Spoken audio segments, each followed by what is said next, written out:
નમસ્કાર, હું તેજસ પરમાર, કલેક્ટર સુરત.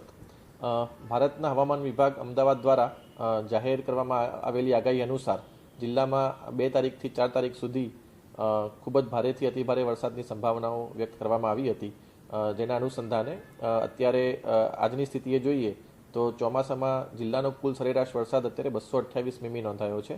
જેમાં સૌથી વધારે વરસાદ અંબિકા તાલુકામાં 389 mm, પલસાણામાં 362 mm, મહુવામાં 352 mm, બારડોલીમાં 309 mm અને ઉમરપાડામાં 298 mm આ વરસાદ ચાલુ ચોમાસા દરમિયાન અત્યાર સુધી એટલે આજની 10 વાગ્યાની પરિસ્થિતિ મુજબ છે.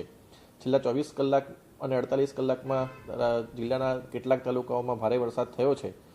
અત્યારે આમ જોવા જઈએ તો કોઈ ભયજનક સપાટી ઉપર કોઈ પણ આપણી નદી કે ડેમ કે જળાશય નથી અને હાલમાં કોઈ પૂર જેવી પરિસ્થિતિ પણ અત્યારે જિલ્લામાં કોઈ જગ્યાએ નથી.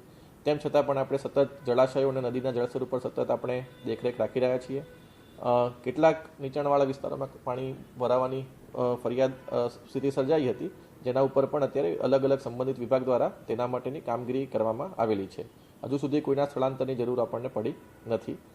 કેટલાક કાચા મકાનોને નુકસાન થયું છે, એ સિવાય કોઈ જાનહાનિ મોટી કે વ્યાપક નુકસાનનું નોંધાયેલ નથી. તૈયારીની વાત કરીએ તો જિલ્લા ઇમરજન્સી ઓપરેશન સેન્ટર આપણું 24/7 કાર્યરત છે. તમામ તાલુકાના કંટ્રોલ રૂમ પણ કાર્યરત છે.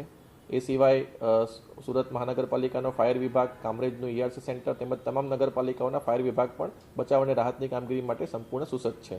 તમામ લાઇન વિભાગ, R&B, વીજળી વિભાગ, સિંચાઈ તમામ સાથે અત્યારે સતત સંકલન રાખવામાં આવી રહ્યું છે અને જરૂરિયાત મુજબ જો જરૂર પડે તો તાત્કાલિક પ્રતિસાદ માટે અધિકારીઓની કોન્ટેક્ટ ડાયરેક્ટરી પણ તૈયાર રાખવામાં આવેલ છે. હું સુરતના તમામ નાગરિકજનોને વિનંતી કરું છું કે હવામાન વિભાગની આગાહી અને જિલ્લા વહીવટીતંત્રની સૂચનાઓનું પાલન કરે. ભારે વરસાદ દરમિયાન બિનજરૂરી મુસાફરી ટાળે. નદી, નાળા, કોઝવે અને પાણી ભરાયેલા માર્ગો પાર કરવાનો પ્રયત્ન ન કરે અને અફવાઓથી ખાસ કરીને દૂર રહે અને સત્તાવાર માહિતી પર જ વિશ્વાસ રાખે. અને કોઈ પણ ઇમરજન્સી કે મુશ્કેલી હોય તો જિલ્લા કંટ્રોલ રૂમ અથવા સ્થાનિક તંત્રનો તાત્કાલિક સંપર્ક કરે. સુરત ડિસ્ટ્રિક્ટનો જે હેલ્પલાઇન નંબર છે એ 1077 છે, જે ઇમરજન્સી સિચ્યુએશન માટે આપણે યુઝ કરી શકીએ છીએ. એટલે અત્યારે હાલ ભારે વરસાદ અલગ અલગ તાલુકામાં નોંધાયેલો છે, પરંતુ અત્યારે કોઈ ભયજનક અત્યારે કોઈ પરિસ્થિતિ નથી અને વહીવટીતંત્ર તૈયાર છે અને કંઈ પણ પ્રકારની મુશ્કેલી આવે તો અમારું સમગ્ર તંત્ર મદદ કરવા માટે તૈયાર છે. જય હિન્દ.